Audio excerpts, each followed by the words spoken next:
আজি আমি পুনৰ আলোচনাৰ দ্বিতীয় খণ্ডৰ ৰিভিজন 2টো আলোচনা কৰিম। ৰিভিজন 2ত আমাৰ কি আছে? বৰ্গ আৰু বৰ্গমূল। আগতে তোমালোকে পাই আহিছা বৰ্গ আৰু বৰ্গমূল। প্ৰথমে বৰ্গ মানে কি আকৌ আলোচনা কৰি লওঁগে। বৰ্গ আৰু বৰ্গমূল। এতিয়া বৰ্গ মানে একে একে অংকীয়া দুবাৰ পূৰণ কৰা, মানে স্কোৱাৰ বুলি জানা ইংলিছত। এতিয়া 1 স্কোৱাৰ, একে একে অংকীয়া 1 স্কোৱাৰ মানে 1 দুটা বুজায়, 1 1 গুণ 1। তেনেকৈ 2 স্কোৱাৰ, 2 into 2 4। আকৌ 3 স্কোৱাৰ, 3 স্কোৱাৰ মানে ইয়াত কি বুজাইছে? 3 দুটা বুজাইছে, 3 3 9। একে একে অংকীয়া দুবাৰ পূৰণ কৰাকে আমি কি বুলি কওঁ? বৰ্গ। এতিয়া 4 স্কোৱাৰটো চোৱা, 4 স্কোৱাৰ, ইয়াত 4 স্কোৱাৰ মানে 4 into 4 কিমান হ'ল? 16। তেনেকৈ এতিয়া আকৌ বৰ্গমূল। বৰ্গমূলটো হৈছে বৰ্গৰ বিপৰীত প্ৰক্ৰিয়াটো, মানে আৰু ইয়াক আমি এইটো চিন প্ৰতীকটো আমি ব্যৱহাৰ কৰোঁ, বা স্কোৱাৰ ৰুট। এতিয়া ইয়াত এতিয়া বিপৰীত বুলি কৈছে, বৰ্গৰ বিপৰীত। তেনেহ'লে 1 এনেকৈ লিখা হয়। 1ৰ বৰ্গমূল কি? কি সংখ্যা দুবাৰ ইনটু কৰি পূৰণ কৰি 1 পাইছিলোঁ? 1। তেনেহ'লে 1ৰ বৰ্গমূল 1। ঠিক তেনেকৈ আকৌ 4, এই চিনটো ব্যৱহাৰ কৰা হয়, মনত ৰাখিবা। 4ৰ বৰ্গমূল কিমান? কি সংখ্যা পূৰণ কৰি দুবাৰ পূৰণ কৰি 4 পাইছিলোঁ আমি? 2। তেনে 2 এইটো। আকৌ ঠিক তেনেদৰে 9ৰ বৰ্গমূল 3। আকৌ 16ৰ বৰ্গমূল 4। এতিয়া গম পাইছে না বৰ্গ আৰু বৰ্গমূল? এইখিনি আগৰ ক্লাছত তোমালোকে পাই আহিছা, মই তোমালোকক অকণমান ৰিভিজন দি দিছোঁ। এতিয়া বৰ্গ আৰু বৰ্গমূলৰ সাধাৰণ ধাৰণাসমূহ আকৌ আমি আলোচনা কৰোঁ। চোৱা, 1 নম্বৰত কি আছে? যদি কোনো এটা স্বাভাৱিক অংকে এমক n স্কোৱাৰ হিচাপে প্ৰকাশ কৰিব পাৰি, য'ত n এটা স্বাভাৱিক অংকীয়া, তেতিয়া m এটা বৰ্গ সংখ্যা। স্কোৱাৰ হ'লে আমাৰ বৰ্গ হৈ যায়। যেনে 4 2 স্কোৱাৰ, 9 3 স্কোৱাৰ, 16ৰ 4 স্কোৱাৰ। এই সংখ্যাবোৰক আমি কি? বৰ্গ সংখ্যা বা পূৰ্ণবৰ্গ সংখ্যা বুলি কওঁ। 2 নম্বৰটো চাম, সকলো বৰ্গ সংখ্যাৰ একক স্থানত কি কি থাকিব লাগিব? 0 1 4 5 6 9ৰে শেষ হয় একক স্থানত। আকৌ 3 নম্বৰটো বৰ্গ সংখ্যাৰ একক যুগ্ম সংখ্যা শূন্যই থাকিব লাগিব, মানে 0 এটা হ'লে নহ'ব, জুৰীয়া হ'ব লাগিব, যুগ্ম। যেনে চা 10 স্কোৱাৰ, ইয়াত জুৰীয়াভাৱে আছে 0টো, 100ৰ বৰ্গ, মূলটো আমাৰ 10 হয়। তেনেকৈ এতিয়া ইয়াতো চোৱা 0 জুৰীয়াভাৱে আছে, কেইটা 0 আছে? 1 2 3 4। তেনেকৈ আমাৰ শূন্যটো একক স্থানত থাকিব হ'লে জুৰীয়াভাৱে থাকিব লাগিব। এতিয়া 4 নম্বৰটো চোৱা, বৰ্গমূলৰ বৰ্গৰ বিপৰীত প্ৰক্ৰিয়া। আগতে কৈছোঁ বৰ্গমূলৰ বৰ্গৰ বিপৰীত প্ৰক্ৰিয়া হয়। যেনেকৈ 7ৰ বৰ্গ 49, 49ৰ বৰ্গমূল 7, অৰ্থাৎ aৰ বৰ্গ b হ'লে bৰ বৰ্গমূলো a হ'ব।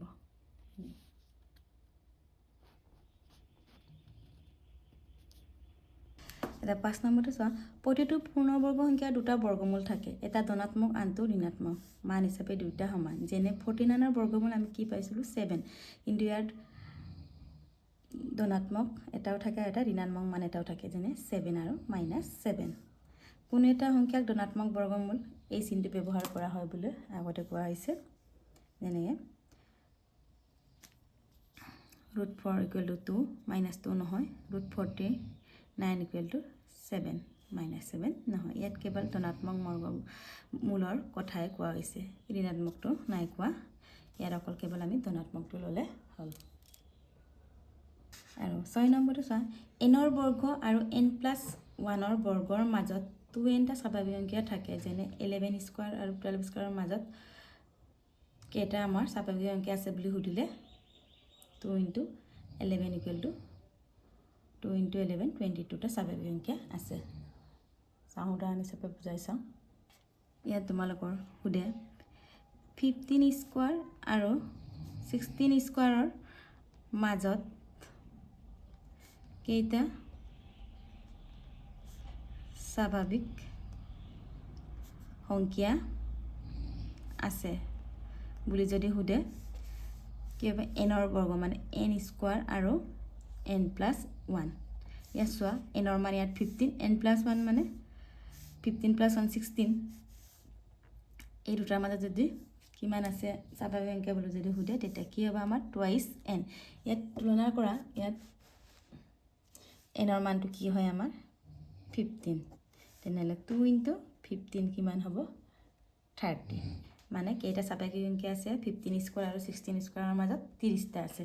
ঠিক তেনেকৈ 70 স্কোৱাৰ আৰু 18ৰ মাজত যদি সুধে তেতিয়া কিমান হ'ব 2 × সৰু সংখ্যাটো 18 17 সৰুটো 2ৰে পূৰণ কৰি দিলে তোমালোকৰ ৰিজাল্টটো ওলাই যাব কিমান হ'ব 17 কিমান হ'ব 17 × 2 34 এইটো। এতিয়া আমি ৰিভিজন 2 কুৱেশ্যনসমূহ আলোচনা কৰিম।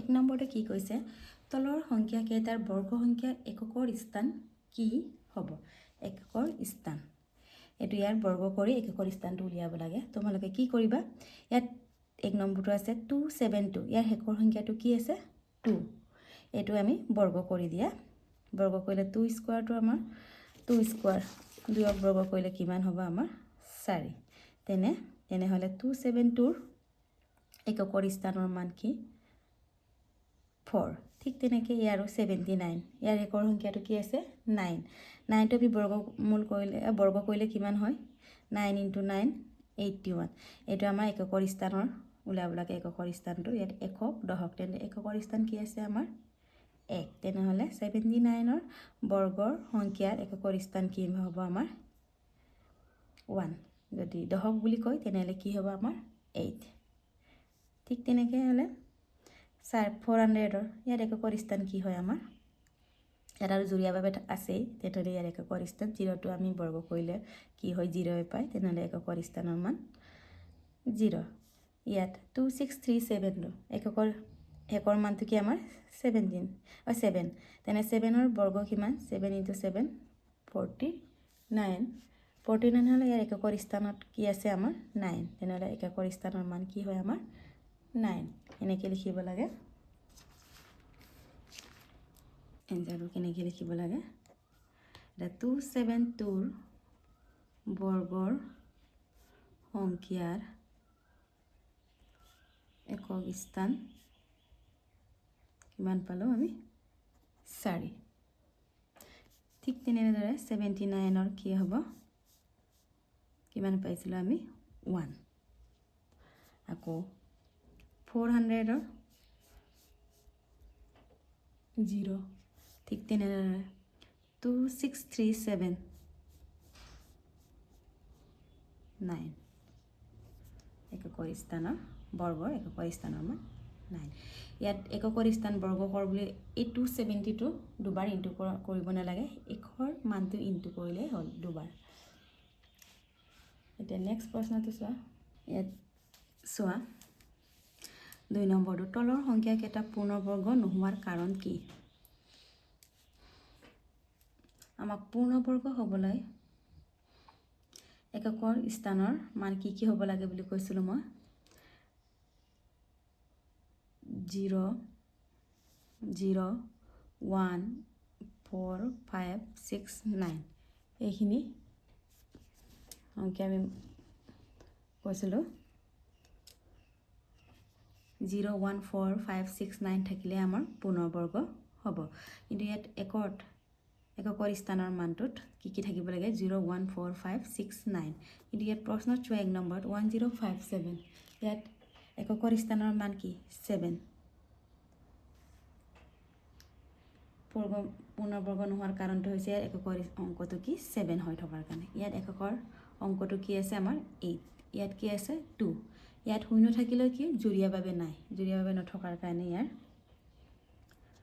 এককৰ স্থানত 0টো জুৰীয়াভাৱে নথকাৰ বাবে ই পূৰ্ণবৰ্গ নহয় এতিয়া চোৱা কেনেকৈ লিখিব লাগে